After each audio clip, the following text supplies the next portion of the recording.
예, 성도 여러분 밤새니 주무셨습니까? 복된 새날이 밝았습니다. 또 찬양 드리며 하나님 예배자로 나가겠습니다. 300장 예전 찬송 406장입니다. 내 마음이 낙심되며 300장 찬양 드리겠습니다.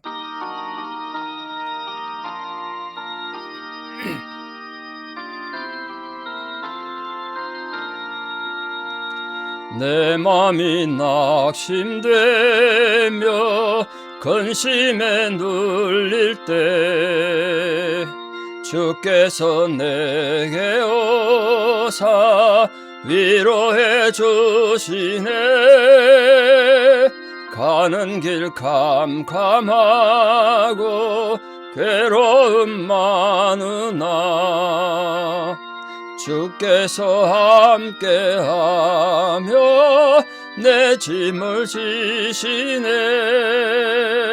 그네가 내게 족하네. 그네가 족하네.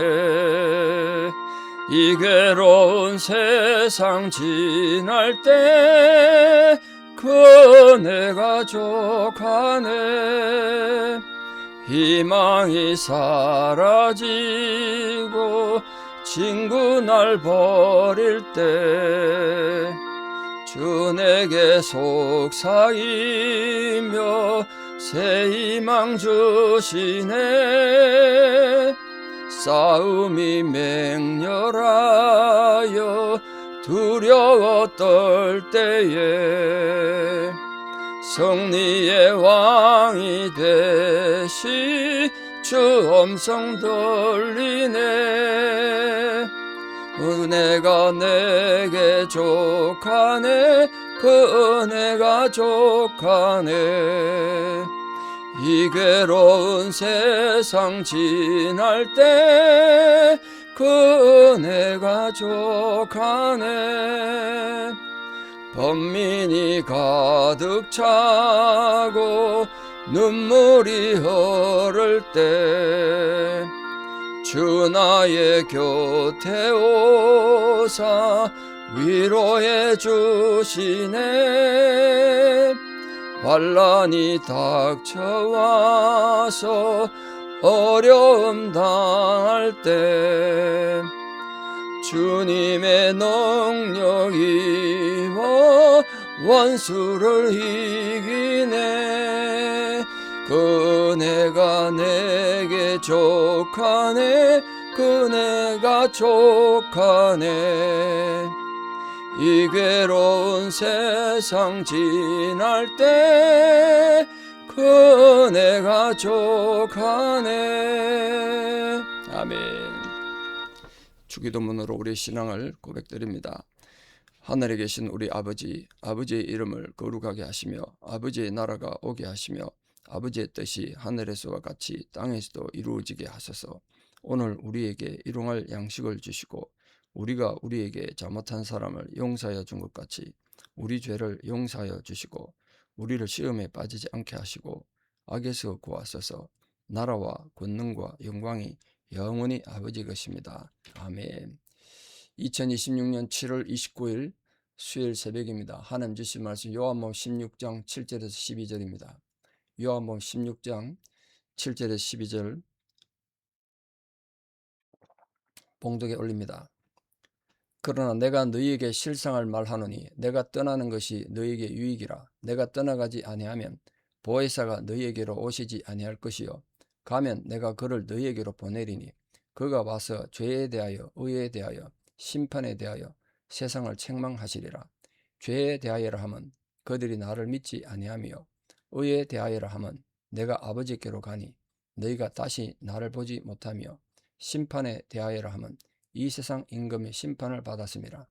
내가 아직도 너희에게 이를 것이 많으나 지금은 너희가 감당하지 못하리라. 아멘. 예수님 마지막 유언 같은 설교에 오늘 성령에 대한 보혜사에 대한 굉장히 중요한 가르침을 주고 계십니다. 보혜사 말 그대로 돕는 자란 뜻인데 예수님께서 자신의 사역을 모두 마치신 후에 이제 하나님께로 가시는데 그걸로 끝나는 게 아니라 예수님이 하나님께로 가시면 보혜사가 오신다는 거예요. 성령이 오신대요. 그래서 예수 그리스도 사역 이후에 드디어 성령의 역사가 전개되는 겁니다.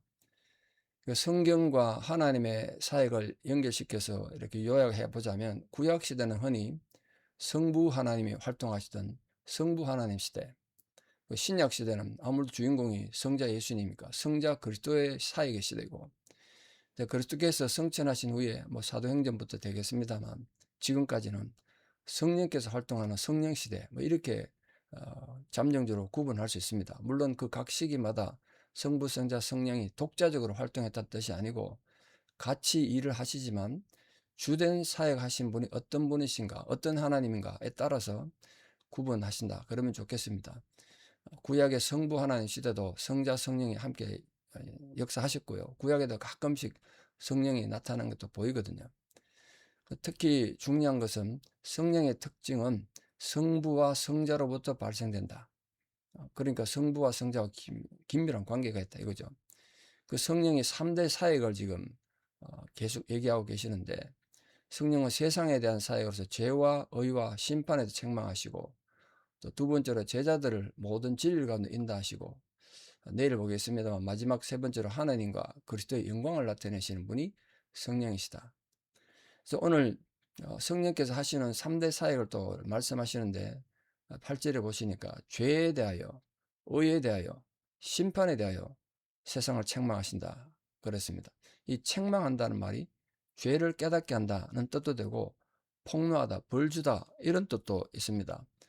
성령께서 인간들로 하여금 스스로 죄를 깨닫게 하시고 그 죄를 밝히 드러내서 꾸짖으시고 바로 잡으신다는 거예요. 지금도 중요한 거 아니겠습니까? 주님이 깨닫게 해주셔야 우리가 깨닫지. 자, 그러면 성령께서 책망하신 죄라는 건 뭐냐? 죄에 대하여 하면 그들이 나를 믿지 아니함이다 그랬습니다. 그러니까 결국 죄는 예수 그리스도를 믿지 않는 불신앙이 죄라는 거예요. 이때 죄라는 단어가 하마르티아라는 뜻인데, 하마르티아, 화살을 딱 쏘면 관역에 가서 꽂혀야 되는데 관역에 빗나갔다는 뜻이 하마르티아입니다. 그러니까 원래 하나님께서 인간을 창조하시고 말씀을 주시고 예수 그리스도를 주셔서 예수 그리스도를 믿어야 구원받도록 관역을 만들어 주셨는데 그 관역을 빗나가서 하는 거예요. 그게 인간의 악함이죠. 죄라는 거예요. 아담이 에덴 동산에서 범죄해서 하나님의 저주를 받음으로 말미암아 인간들은 육체적으로도 죽고 영적으로도 죽음을 맛보게 된 겁니다. 근데 이렇게 인간들이 타락해서 이제 죄에 가게 되니까 하나님 사이가 올바르게 되지 못한 거죠. 빗나간 상태로 있는 겁니다. 그 성령이 오셔서 뭐 한다고요? 그 빗나간 상태, 너희들이 관역이 잘못됐다 지금. 관역을 바로 맞춰야지. 꾸짖으셔서 올바른 관역에 우리 삶이, 신앙이 같이 꽂힐 수 있도록 교정하시고 깨닫게 해주신다. 그게 성령이 하는 일이다. 이 성령의 도움이 없이는 인간은 태어나면서도 악하거든요. 다윗이 시편 50편에서 모태에서 죄 중에 자기가 출생했다고 말하는데 그 태어날 때도 죄인이라는 뜻이에요.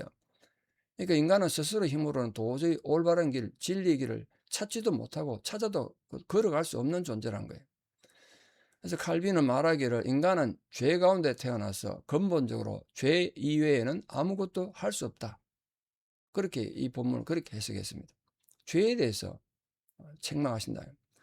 두 번째는 의에 대하여를 하면 그랬습니다. 의에 대하여 하면 내가 아버지께로 가니까 다시 나를 보지 못할 것이다. 그래 말했습니다. 여기서 의라는 건 예수님이 부활 성천하시고 하나님께로 가시는 그 예수님 죽으심과 부활과 성천 그 과정, 그 예수님이 의라는 거예요. 예수님 의. 예수님이 하나님 나라 가는 걸 바라보는 거 의. 인간들은 그리스도를 통해서만 깨끗하게 되고 의롭다 여김 받지 않습니까? 그러니까 의담, 의 우리에게. 성령께서는 그리스도를 믿는 것만이 우리가 의롭다고 인정받는 유일한 길이란 이 사실을 통해서 복음을 선포하시고 우리 또 인간들 마음속에 들어오셔서 복음을 받아들이도록 역사하시는 분, 그분이 성령이시다. 결국 성령을 인해 우리가 예수를 믿게 되는 거예요. 이 마지막 성령의 역할이 심판에 대하여라 합니다. 심판은 뭐냐? 이 세상 임금이 심판을 받았다는 거예요. 이 세상 임금이 누구죠? 성경의 구체적인 상징성이 있죠. 사단을 말합니다. 이 세상 임금. 그러니까 이 세상의 임금인데 사단이에요. 그럼 이 세상이 사단의 영향이 아래 있다는 뜻 아니겠습니까? 예수님께서 십자가에 돌아가심으로 말미암아 이 사단에 대한 심판이 시작됐고 예수님 부활하심으로 인해서 결국 사단은 패배한 거예요. 왜냐하면 사단이 가진 최고의 무기, 뭐 사단이 인간을 유혹하기도 하고 협박하기도 하는데 최고의 무기는 죽음이거든요. 죽음. 그래서 인간들에게 죽음으로 협박한단 말이에요. 근데 그 죽음을 극복하셨으니까 사단이 심판받는 거죠. 사단은 자신에게 내려질 이 최후 심판을 알고 있었기 때문에 어떻게 하든지 하나님 자녀들을 최대한 미혹해서 타락하게 만들고 하나님 교회를 무너뜨리려고 필사적으로 노력하는 거예요. 근데 그런 상황에서 성령께서는 성도들이 이 세상 임금에게 미혹되지 않도록 지키고 보호하시고 계속적인 복음 전파를 통해서 이 사단의 최후 심판을 한 걸음 한 걸음 인도해 가신다. 결국 사단을 최후 심판으로 결정내실 것이다. 그렇게 말했습니다. 이제 그리스도 제자들에 대한 성령의 사역은 굉장히 중요한데 제자들을 진리 가운데로 인도하실 것이다. 진리 가운데로. 여러분 아직도 제자들이 그리스도의 모든 말씀을 감당할 만한 영적 수준이 안 됐기 때문에 이후에 진리의 성령께서 오셔서 일단 예수님 가르치신 말씀 깨닫게 하시고 그걸 가르치시고 그걸 인도하셔야 드디어 진리에 도달하게 될 거예요. 그 이후에 이제 그리스도의 증거자가 될 수 있는 거 아닙니까? 그래서 여기서 진리라는 건 곧 그리스도 자신을 지칭하는 말이에요.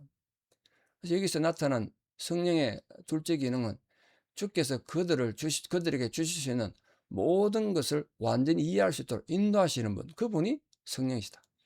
주님이 주신 그 진리 가운데로 우리가 인도하고 진리를 깨닫게 하시는 분이다. 그러니까 성령 인도는 이 세상에 전혀 없었던 뭐 새로운 게 아니고 예수 그리스도의 가르침으로 인도하시고 그 가르침과 일치되게 하시는 거예요. 가르침과 반대되는 게 아니란 말이에요. 오히려 그리스도 인격을 한층 더 깊게 깨닫게 하셔서 그리스도께서 이미 제시하신 구원의 진리를 더 굳게 하시고 확실하게 하신다. 그게 성령이 하시는 일이란 거예요. 마지막으로 그리스도 말씀을 듣는 이 제자들의 영적 수준을 한번 보세요. 12절에 이렇게 말하고 있습니다. 내가 아직도 너희에게 이를 것이 많은데 지금은 너희가 감당 못하니까 다 말 못한다는 거예요. 그 누가 한다는 겁니까? 나중에 성령이 와서 할 거란 거예요. 아직도 주님의 이 모든 진리를 깨닫고 감당하는 단계에 안 된 겁니다. 감당한다는 게 그걸 이해하고 짊어진다는 뜻 아닙니까? 십자가를 지고 자기 부정할 수 있는 수준이 돼야 되는데 아직 제자들 영적 수준이 낮아서 진리를 짊어지고 견딜 수가 없는 거예요. 진리는 안다고 되는 게 아니고 그 짊어질 수 있어야 되는데 그 성령 강림 이후에 제자들은 강해졌고 믿음도 자랐고 그래서 이제 드디어 진리를 알고 예수 그리스도의 당당한 증인들이 됐지 않습니까? 성령이 그 역할을 한다는 거예요. 그 성령의 은혜를 풍성히 받기 이전에 영적으로 무력했던 제자들처럼 지금도 마찬가지입니다. 성도인들이 마음에 성령이 없으면 소금이 맛을 잃은 것처럼 빛을 잃어버린 양초처럼 세상의 역할을 못한다. 우리 안에 성령이 오셔가지고 그 능력과 사랑을 회복해서 세상에 영향을 주는 빛과 소금에 영향을 주는 그런 성도로 살아가야 되지 않겠습니까? 그래서 우리들은 주님을 처음 만났을 때 그 뜨거운 영적 감동, 그 첫사랑을 회복해서 영적인 나태나 무기력함을 뉘우치고 성령의 은혜를 간구하고 성령의 은혜에 우리 반응해서 성령의 사람으로 살아가는 거룩한 성도들 다 되시기를 우리 주 예수 그리스도 이름으로 축원합니다. 기도드리겠습니다. 사랑의 아버지 하나님, 오늘 예수님께서 제자들에게 마지막 유언의 설교를 하시면서 보혜사 성령에 대해서 말씀해 주셨습니다. 성령이 오시면 무슨 일을 하는지를 가르쳐 주셨고 우리가 지금 성령 시대에 살고 있다는 것도 깨닫게 해 주셨습니다. 죄에 대하여, 의에 대하여 세상에 심판하시는 이 성령의 가르침을 잘 따라서 죄가 무엇인지 바르게 깨닫고 진리 대신 예수 그리스도를 바로 깨달음으로써 의로운 백성이 되게 해주시고 이 세상 임금들이 심판당했다는 사실을 알고 모든 영적 공격에서 잘 준비돼서 그걸 이겨내는 믿음의 승리자들 되게 도와주시옵소서. 제자들이 주님을 제대로 이해하지 못해서 많은 진리의 말씀 듣고도 행하지 못했던 것처럼 우리도 그런 어리석은 자가 되지 않도록 이 하루도 아니 남은 전생에도 성령께서 우리와 함께 임재해 주시고 깨닫게 해주시고 역사해 주셔서 성령의 인도를 받는 성령의 성도 다 되게 도와주시옵소서. 이제는 우리 주 예수 그리스도의 은혜와 하나님 아버지의 만극하신 사랑과 성령님의 위로교통 역사하심이 오늘도 주의 성령의 인도를 받아 성령의 사람으로 살아가기를 결단하는 사랑하는 모든 성도님들의 위대한 신앙의 고백 위에 또 우리 사람 모든 자녀들의 삶의 상황 위에 또 지금도 주님의 도움이 필요한 고난 가운데 있는 자들, 병상에 있는 자들, 또 죽음을 앞두고 있는 고난 가운데 있는 우리 부모님들, 또 우리 사랑하는 모든 성령사님들 사역 위에 이제부터 영원토록 함께 하시옵기를 간절히 축원하옵나이다. 아멘. 이 하루도 보혜사 성령님과 동행하는 복된 하루 되기를 축복합니다. 감사합니다.